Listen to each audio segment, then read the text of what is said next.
ধরুন আপনাকে প্রশ্ন করা হলো আপনার জীবনে লাস্ট 24 আওয়ার্সের মধ্যে ঘটে যাওয়া বেস্ট অ্যাচিভমেন্ট কোনটি। কি ভাবতে বসেছেন? আচ্ছা, যদি ভাবা হয়ে গিয়ে থাকে, মনে পড়ে যায়, তাহলে আমাকে কমেন্টে লিখতে ভুলবেন না। আর যদি না মনে পড়ে গিয়ে থাকে, তাহলে আমি আপনাদের শিখিয়ে দেবো আজকে আপনার জীবনে ঘটে যাওয়া অ্যাচিভমেন্ট আপনি কি করে চিনবেন।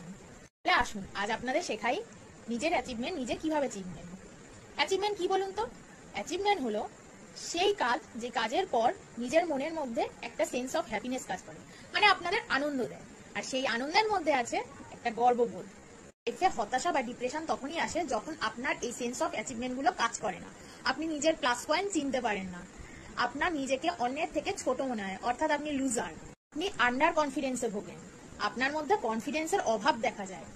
আপনার এই কনফিডেন্স তখনই বাড়বে যখন আপনি আপনার এই নিজের ছোট ছোট অ্যাচিভমেন্ট গুলোকে চিনতে পারবেন। চেনার জন্য চোখ তৈরি হতে হবে।